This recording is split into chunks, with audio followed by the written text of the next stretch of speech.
আসসালামু আলাইকুম প্রিয় শিক্ষার্থীগণ, কমার্স একাডেমির নতুন ভিডিওতে তোমাদের স্বাগত জানাচ্ছি। আজকে আমরা cost volume profit analysis multi পিরিয়ডের অঙ্ক নিয়ে আলোচনা করব। কিভাবে 2 মাস, 2 বছর বা তার অধিক বেশি সময়ের অঙ্কগুলো সলিউশন করতে পারি ইজিলি, সে বিষয়টা আমি এই ভিডিও থেকে তোমাদের দেখাবো। তাহলে শুরু করি। একটা অঙ্ক তৈরি করে সেটার সলিউশনগুলো আমরা দেখানোর চেষ্টা করি।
You are required to calculate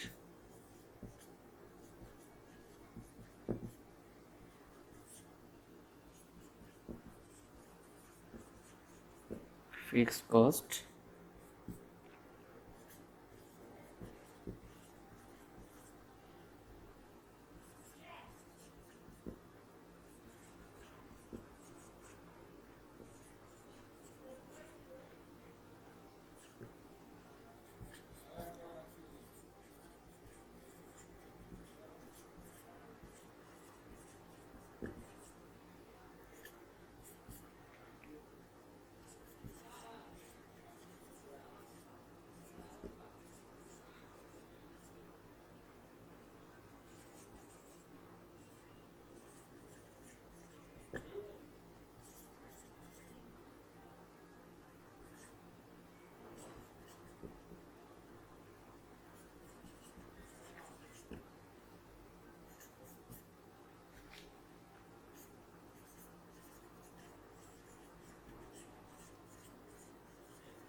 প্রায় 5টা রিকোয়ারমেন্ট আমরা সাজিয়ে নিলাম এবং এই রিকোয়ারমেন্টগুলো কিভাবে করতে হয় সেটা আমরা দেখাবো। 2 বছরের অঙ্কের রিকোয়ারমেন্টগুলো থেকে আমরা কিভাবে নিতে পারি সেটা একবার দেখব। তাহলে রিকোয়ারমেন্ট 1 পিবি রেশিওতে আসি আমরা। সলিউশন যদি আমরা শুরু করি, সলিউশন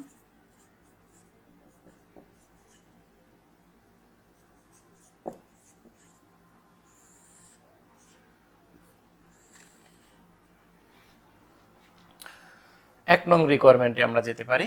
1 নং রিকোয়ারমেন্ট করার জন্য আমাদের যে বিষয়টা লাগবে সেটা হলো 2 বছরের মধ্যে বিক্রয় এবং মুনাফার কি পরিবর্তন চলে আসছে সে পরিবর্তনটা আমরা আগে সাজিয়ে নিতে পারি।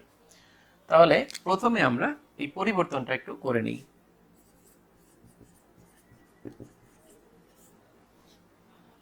ওয়ার্কিং হিসাবে আমরা এটা দেখাই। ইয়ার সেলস, প্রফিট, স্ল্যাশ লস, আমাদের এগুলো দেয়া আছে। এগুলোকে আমরা কিভাবে সাজিয়ে নিই, যদিও আমরা ছক আকারেও করতে পারতাম, যা আমরা করিনি। 2018-19 অর্থাৎ প্রশ্নটাই আমরা নতুন করে আর একবার তুলে নিব। দেখো আমি প্রশ্নটাই আবার তুলতেছি। এটাকে যদি আমরা ডিফারেন্স বের করতে যাই, তাহলে 2018 সালে 6 লক্ষ টাকা ছিল এবং 2019 সালে সেটা বিক্রয় বৃদ্ধি পেয়ে হয়েছে 10 লক্ষ টাকা। তাহলে অবভিয়াসলি আমাদের কত টাকা বৃদ্ধি পেয়েছে? ডিফারেন্স, তাহলে 4 লক্ষ টাকা বিক্রয় বৃদ্ধি পেয়েছে। এবং যদি দেখি প্রফিটের অবস্থা, তাহলে প্রফিটটা আমরা দেখতেছি যে 2018 সালে প্রফিট ছিল না, সেটা ছিল মাইনাস ফিগার, নেগেটিভ ফিগার ছিল, তার মানে লস ছিল। লস ছিল 60,000 টাকা এবং সেটা পরবর্তীতে বৃদ্ধি পেয়ে হয়েছে 1 লক্ষ টাকা। তবে লস আকারে বৃদ্ধি পায়নি, পরবর্তীতে 2019 সালে সেটা প্লাস ফিগারে আসে, তার মানে লাভ হয়েছে। তাহলে আমরা যদি প্লাস মাইনাস হিসাবটা করি, তাহলে প্লাস, তাহলে এই সংখ্যাটা আমরা জানি সাইনটা পরিবর্তন হয়ে যায়, তাহলে কি হবে? এখানে প্লাস ফিগার আছে, তাহলে প্লাস ফিগারটা পরিবর্তন করার জন্য ছিল প্লাস, তাহলে আমরা কি করব? মাইনাস করব। তাহলে সংখ্যাটা কি হচ্ছে? যোগ হচ্ছে। তাহলে দেখো 2019 সালে 1,60,000 টাকা মুনাফা অর্জিত হয়েছিল এবং এই মুনাফা থেকেই গত বছরের প্রিভিয়াস ইয়ারের মুনাফা লস 60,000 টাকা রিকুপ করা হয়েছে এবং বাকি উদ্ধৃত অংশটুকুই আমাদেরকে প্রফিট আকারে দেখানো হয়েছে, সেটা ছিল 1 লক্ষ টাকা। তাহলে টোটাল চলতি বছরে উপার্জিত মুনাফা কত ছিল? সেটা 1,60,000। তাহলে আমাদের ওয়ার্কিংটা হয়ে গেল। এরপরে আমরা রিকোয়ারমেন্টগুলো করতে পারি এবং মনে রাখবা এই রিকোয়ারমেন্টটা থেকে, এই ওয়ার্কিংটা থেকেই আমরা রিকোয়ারমেন্টগুলো করার চেষ্টা করব। রিকোয়ারমেন্ট 1 যদি রিকোয়ারমেন্ট করি, we know PV ratio সমান delta in profit, delta in sales, delta in profit, delta in sales. তাহলে আমরা এটা যদি করি, মানগুলো একটু আগে যে ওয়ার্কিংটা করলাম সে ওয়ার্কিং থেকে আমরা মানটা বসাবো, সে ওয়ার্কিং থেকে মানটা নিয়ে দিই আমরা। দেখো মানটা কত আসে, তাহলে সেটা হলো, এখানে ছিল 1,60,000 টাকা প্রফিটের পরিবর্তন এবং বিক্রয়ের পরিবর্তন ছিল, সেলসের পরিবর্তন 4 লক্ষ টাকা। তাহলে এটাকে যদি আমরা একটু সমাধান করি, তাহলে 1,60,000 টাকা ডিভাইডেড 4 লক্ষ টাকা, 40%। তার মানে আমাদের হিসাবটা আসতেছে 40%। পিভি রেশিও চলে আসলো, কত টাকা চলে আসলো? 40% চলে আসলো, রিকোয়ারমেন্ট 1। এবং এই সূত্রটা, পিভি রেশিওর এই সূত্রটা আমরা ব্যবহার করব শুধুমাত্র মাল্টি পিরিয়ডের অঙ্কের ক্ষেত্রে, আমরা এটা ব্যবহার করব। রিকোয়ারমেন্ট 2 শুরু করতে পারি আমরা।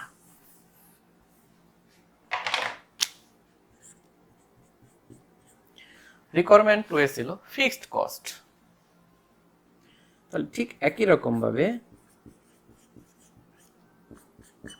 এফসি ফিক্সড কস্ট সমান সিএম মাইনাস প্রফিট। তাহলে সিএম মাইনাস প্রফিট ছিল। এখন আমাদের সিএমটা কিভাবে আসে? সিএম আসে হলো sales into PV ratio minus profit. তাহলে যেহেতু আমরা মাল্টি পিরিয়ডের অঙ্ক প্রথম করতেছি, তাই আমি এই সূত্রটাকে এখানে ভাঙিয়ে লিখেছি।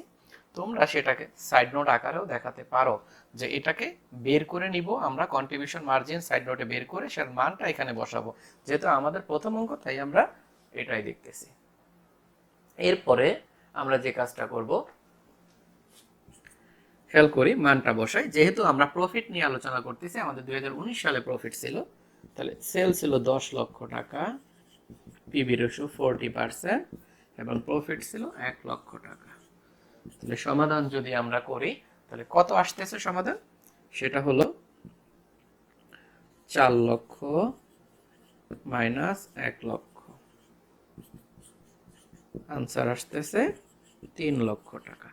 তাহলে এখন বলা হইতে পারে যে আমরা প্রফিট নিয়ে 2019 সাল নিয়ে আমরা আলোচনা করলাম, আমরা কি 2018 সাল নিয়ে করতে পারতাম? অবশ্যই করতে পারতাম। পার্থক্য হতো কি? সেটা হলো ফিক্সড কস্ট, কোনো পার্থক্য হতো না, সেটা একই রকম বের হতো। প্রফিট না হয়ে তখন কি হতো? লস হতো। প্রফিট যদি মাইনাস ফিগারে চলে আসে তাহলে অবভিয়াসলি লসটা কি ফিগারে চলে আসবে? প্লাস ফিগারে চলে আসবে। তাহলে দেখো, আমরা যদি 2018 সালের মান বসাতে যেতাম তাহলে এটা হয়তো প্লাস, এবং প্রফিট কেটে কি হতো? লস। তাহলে মানটা যদি বসাতাম এই টাকার পরিবর্তে মানগুলো কি হতো? তাহলে দেখো, মানগুলো এটার পরিবর্তে এটা আসতো। কিভাবে আসতো? সেটা হলো 6 লক্ষ টাকা ইন্টু 40% প্লাস 60,000। লস ছিল 60,000। তাহলে এটা যদি আসে 2,40,000 প্লাস 60,000, দেখো অ্যান্সার কিন্তু একই রকম চলে আসছে। এটা ছিল 2019-এর মতো, আর এটা হলো 2018-র মতো। দেখো, আশা করি প্লাস ফিগারের অঙ্ক তো তোমরা দুইটাই পারবা। মাইনাস ফিগারের অঙ্ক কিভাবে দুইটা বছর দিয়ে করা যায় সেটা আমরা এই ভিডিও থেকে দেখলাম। তাহলে রিকোয়ারমেন্ট 2-তে আশা করি তোমাদের সমস্যা হবে না, তোমরা এটা করে নিতে পারবা। পরবর্তীতে দেখো, রিকোয়ারমেন্ট 3-এ চলে যাই আমরা, সেটা হলো ভেরিয়েবল কস্ট। রিকোয়ারমেন্ট 3,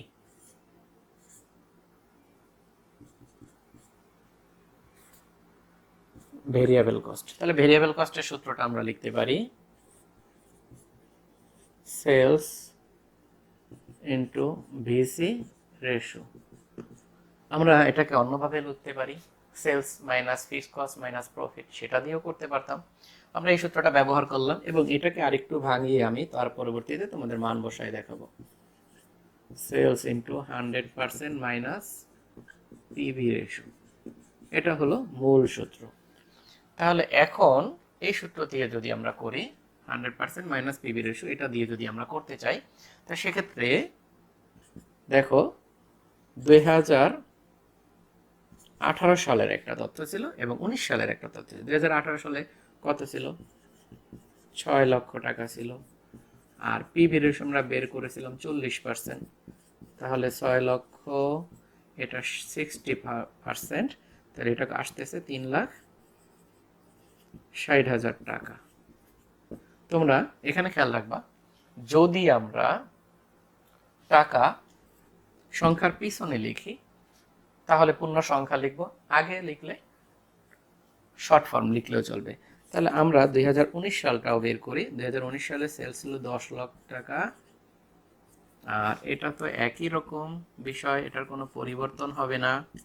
তাহলে 10 লাখ, এটা আসতেছে 60%, 6 লাখ টাকা। দেখো আমি এটা আগে লিখেছি তাই শর্ট ফর্মে লিখেছি।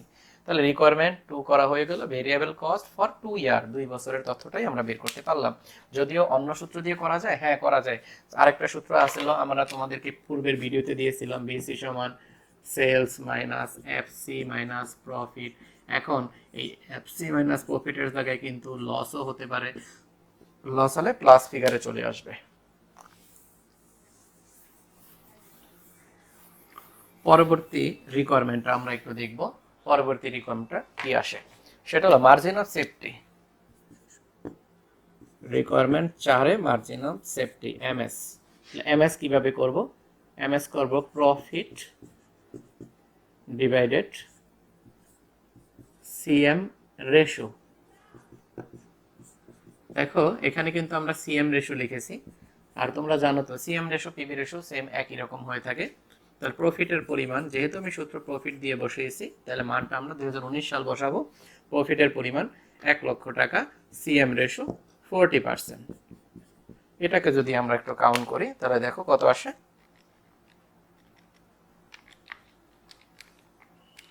2.5 লক্ষ টাকা আসতেছে, 2,50,000 টাকা আসতেছে।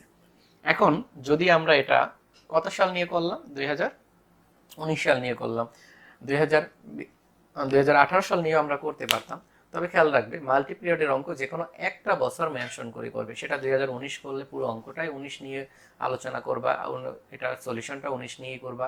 2018 সাল করলে পুরো অঙ্কের সবগুলো রিকোয়ারমেন্টই আমরা চেষ্টা করব 18 সাল নিয়েই করার, এবং একটা গোজামিল করাটা আমাদের জন্য ঠিক হবে না। প্রত্যেকটা রিকোয়ারমেন্টের জন্য একটা ইয়ারকেই বেছে নিব। পরবর্তী রিকোয়ারমেন্ট দেখো, সেটা ছিল 5 নং, the sales figure when the profit earn টাকা 1.5 লাখ টাকা। যদি বিক্রয়ের পরিমাণ কত হবে, যদি মুনাফার পরিমাণ 1.5 লক্ষ টাকা হয়। রিকোয়ারমেন্ট 5, তাহলে বিক্রয়ের পরিমাণ চেয়েছে রিকোয়ার্ড সেলস। যদি আমরা রিকোয়ার্ড সেলস করি, এটার জন্য সূত্র হয় FC plus target profit divided CM ratio.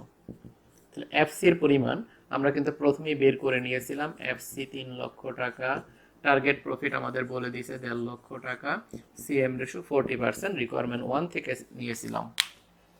তাহলে এটার মানটা কত আসতেছে, 11,25,000 টাকা। তার মানে আমরা যদি 11,25,000 টাকা বিক্রয় করতে পারি, তাহলে অবশ্যই মুনাফার পরিমাণ 1.5 লক্ষ টাকা হবে। যদি বলো যে এটাকে কি সম্ভব, আদৌ সম্ভব, প্রমাণ করে দেখানো যায়, হ্যাঁ অবশ্যই যায়। দেখো, যদি আমরা এটাকে প্রুভ করতে চাই, কিভাবে করব দেখো, সেটা হলো প্রফিট সমান সিএম মাইনাস এফসি। তাহলে সিএম কিভাবে হয়, সিএম হয় সেল ইন্টু পিবি রেশো, আর এফসি আমাদের দেওয়া ছিল 3 লক্ষ টাকা। তাহলে এটার যদি সমাধান করি, তাহলে 1.5 লক্ষ টাকা অ্যান্সার চলে আসতেছে। তাহলে দেখো, প্রমাণ করতে পারি, আমরা এটা করতে পারি। আমাদের পরীক্ষায় অবশ্যই প্রমাণ করার দরকার নেই।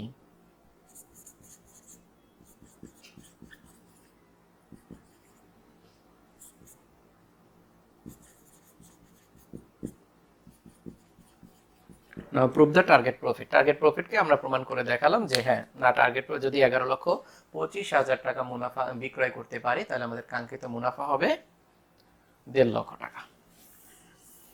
6 নং রিকোয়ারমেন্ট আমরা যাব।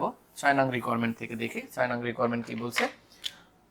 এটা আমাদের শেষ রিকোয়ারমেন্ট এই অঙ্কের জন্য। Margin of safety if the profit টাকা 70,000। অর্থাৎ মার্জিন অফ সেফটি কিন্তু আমরা 4 নং রিকোয়ারমেন্টে একবার করেছি, সেটা আবার 6 নং রিকোয়ারমেন্টে আরেকটা দিয়েছে। 4 নং রিকোয়ারমেন্টে যখন করেছিলাম, তখন আমরা 2019 সালের তথ্য নিয়ে করেছিলাম, তখন 1 লক্ষ টাকা নিয়ে করেছি মুনাফা। কিন্তু এখন 6 নং রিকোয়ারমেন্টে মুনাফার পরিমাণ স্পেসিফিক করে দেওয়া আছে, তাহলে ইন্ডিকেট করে দেওয়া আছে যে 70,000 টাকা মুনাফা চাই। এক্ষেত্রে তাহলে কত হবে, তাহলে আমরা রিকোয়ারমেন্ট 6 আমরা করি, চেয়েছে মার্জিন অফ সেফটি এমএস। তাহলে এমএস করার জন্য আমরা জানি সূত্রটা হলো profit divided CM ratio. Profit 70,000, CM ratio 40%। তাহলে আমরা 70,000কে 40% দ্বারা ভাগ করব, তাহলে অ্যান্সারটা চলে আসে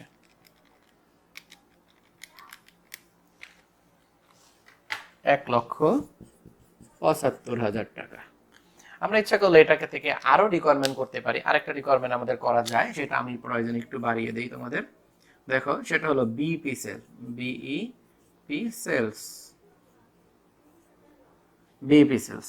যদি আমরা বিইপি সেলস করি, সেক্ষেত্রে মনে রাখবো বিইপি সেলস করার জন্য মৌলিক তথ্য থেকে নিব। কোনোভাবেই কোনো রিকোয়ারমেন্টে যদি কোনো মুনাফা দেওয়া থাকে, সেটা দিয়ে যদি মার্জিন অফ সেফটি বের করি, সেটা দিয়ে আমরা কখনোই বের করব না। তাহলে আমরা আরেকটা রিকোয়ারমেন্ট বাড়িয়ে নিয়েছি, সেটা আমরা আরেকবার দেখি। দেখো, বিইপি সেলস সমান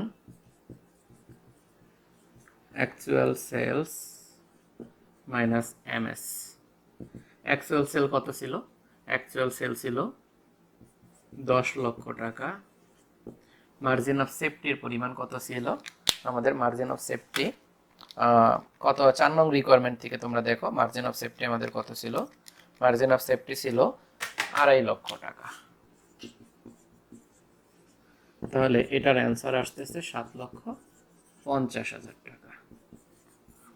তাহলে এখান থেকে মাল্টি পিরিয়ডের অঙ্ক থেকে আমরা 7টা রিকোয়ারমেন্ট করে দেখালাম এই ভিডিওতে।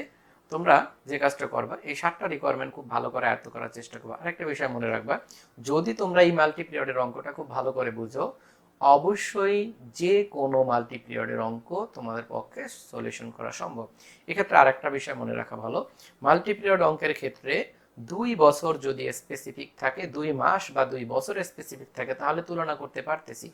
কিন্তু যদি সেটা 3 মাস, 4 মাস, 5 মাস অথবা 3 বছর, 4 বছর, 5 বছর, একাধিক 2 এর অধিক বছর থাকে, তখন আমরা যে কোনো স্পেসিফিক 2টা বছর অথবা 2টা মাস নিয়ে অঙ্কটা সলিউশন করব। আশা করি এখান থেকেই তোমরা মাল্টিপিরিয়ড অঙ্কগুলো ভালো করে বুঝবা। আজকে শেষ করি তাহলে। যাবার আগে যেটা বলি সেটা হলো, যদি আমার ভিডিওগুলো তোমার ভালো লাগে অবশ্যই সাবস্ক্রাইব করবা, লাইক করবা, শেয়ার করবা। সবাইকে ধন্যবাদ জানিয়ে শেষ করতেছি। আল্লাহ হাফেজ।